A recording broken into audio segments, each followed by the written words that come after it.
à tous, merci de nous retrouver. Bon, Naomi a déjà donné le ton, on est accompagné du docteur Touré. Bonjour docteur. Oui, bonjour Kobia. Comment ça va? Ça va très bien. Très très heureux de vous retrouver pour décrypter l'actu de ce jour. Et quatre titres aujourd'hui qui nous intéressent. On démarre avec Le Matin qui barre à sa une que le directeur général de la fonction publique a bien rétabli la vérité sur l'affaire d'un professeur DPS affecté à la Direction générale des impôts.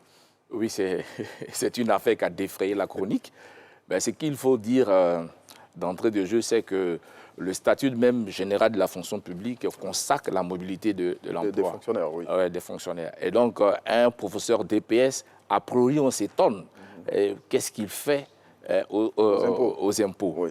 Mais ce qu'il faut dire également, c'est que en tant que professeur DPS, il a aussi peut-être des aptitudes et des habiletés qu'il a pu développer durant son cursus. Et il faut voir aussi l'emploi dans lequel il va à la fonction à la direction des impôts. Et donc, dès lors, s'il a les compétences sur pourquoi on l'y mène, il n'y a pas de problème. Bon, il faut aussi savoir que les uns et les autres protègent un peu leurs acquis. C'est donc peut-être ça qui a... Les uns et les autres en parlant d'eux? Oh, des syndicalistes. Des syndicalistes, parce que l'affaire a été soulevée par le monsieur Michael Dagrou, qui est du syndicat Alliance Nouvelle des agents des impôts de Côte d'Ivoire. Oui, tout à fait. Mais justement, c'est un syndicaliste, donc il parle pour ses syndiqués, mais ce qu'il dit, c'est qu'il y a un certain nombre d'agents des impôts et qui se retrouvent à la maison. Il y a une passation de charges, ils sont à la maison, ils s'étonnent que ceux-là sont à la maison et qu'on appelle des...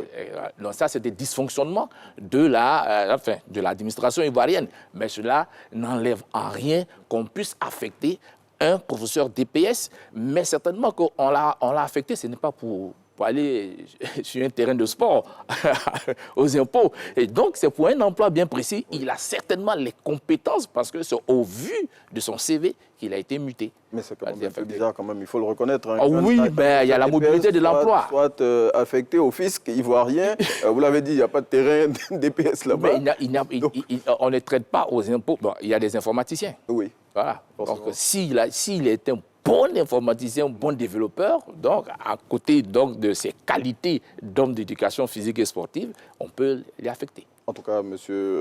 Ninagafol, hein, c'est comme ça qu'il s'appelle, le directeur général, Soro Ninagafol, directeur général de la fonction publique, a rétabli la vérité selon le quotidien Le Matin. Donc on vous invite à lire ce titre aujourd'hui pour pouvoir tout savoir sur cette affaire dite du professeur DPS affecté à la direction générale des impôts. Et puis, docteur, s'il y a une actualité qui cristallise toutes les attentions depuis hier, c'est l'élection présidentielle au Sénégal et Bassirou Diomaye Faye est le nouveau président du Sénégal. Sankou Ferry, 57% de voix contre 31 pour Amadou Ba. Il a écrasé la concurrence et donc on ne peut que le féliciter à 44 ans.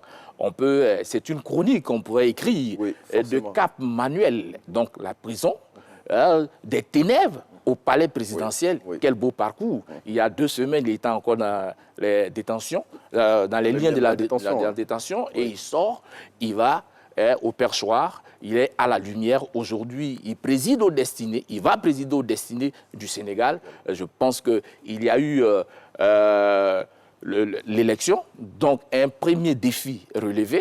Ils ont été élus. Maintenant, c'est les défis des promesses électorales.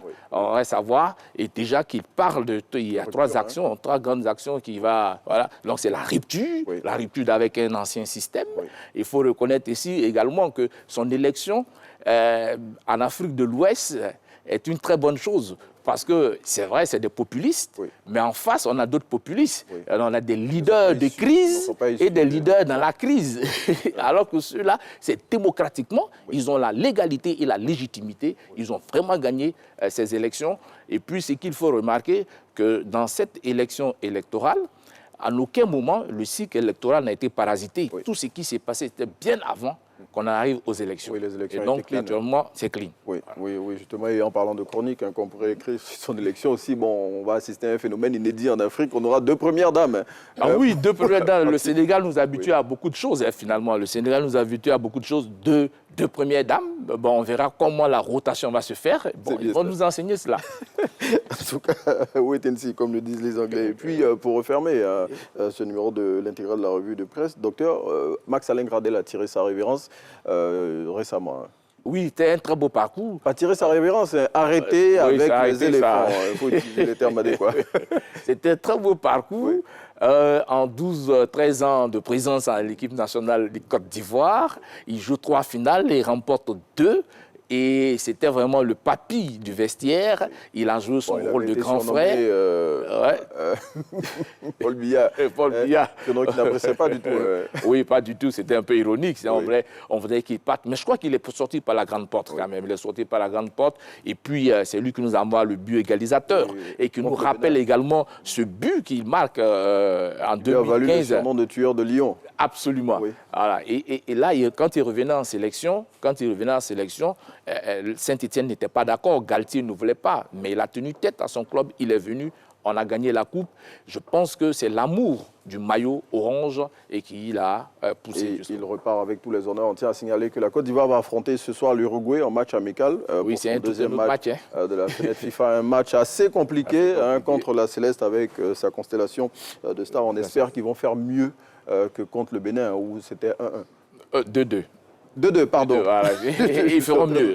Bon, c'était notre match, c'était notre challenge. Oui. Et je pense qu'ils nous donneront à voir un autre spectacle, mais celui-là en beau. En beau, et puisqu'on est champion d'Afrique. Donc, il faut bien qu'ils nous présentent un meilleur spectacle. Allez, docteur, on a été très heureux. On est parti au pas de course aujourd'hui d'être en votre compagnie. Docteur Touré Amidou, spécialiste du discours médiatique. Allez, on vous laisse en compagnie de Naomi Amousso à la fée pour la suite de Maté Bonheur.